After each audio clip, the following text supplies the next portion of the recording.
bagpipes of Italy playing a Christmas carol.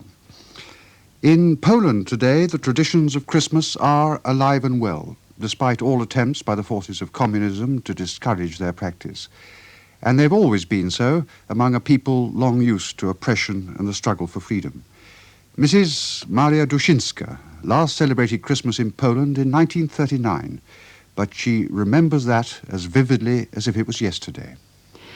When Christmas Eve arrived, they gathered in our house. We already had decorated Christmas tree with the toys we saved from previous years. Under the white tablecloth, there was some hay spread to remind us that Christ was born in Bethlehem at the stable. When the first star appeared in the sky, we started our traditional Christmas Eve supper. After supper, we started singing carols.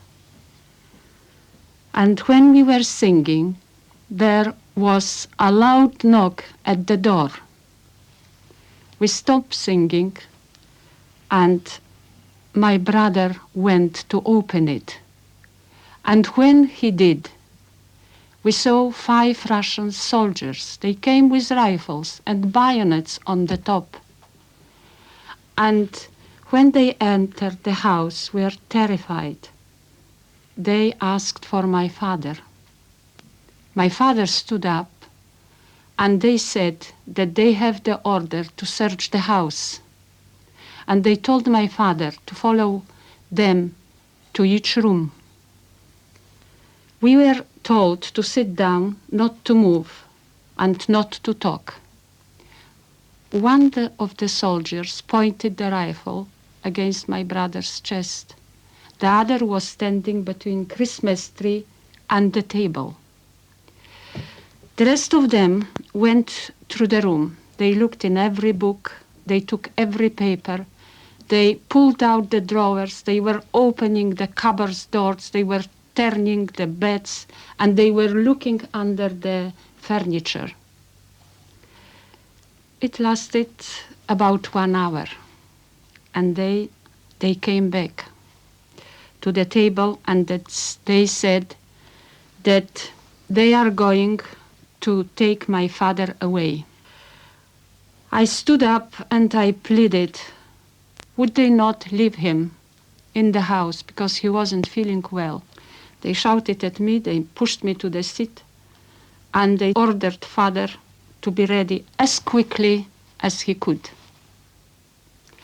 My mother managed to pack few things, some food, some clothes, and handed it to father.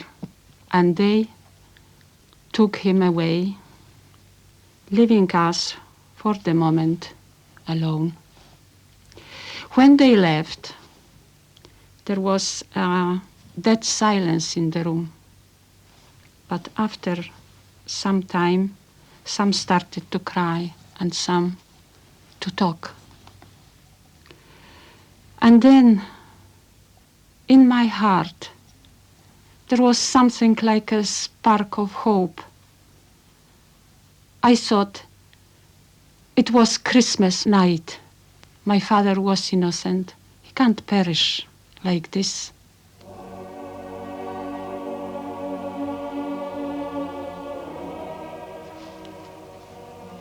And as it happened, after many years of separation, of suffering, stay in Siberia, we all came together again and had several happy Christmas as free people in this country.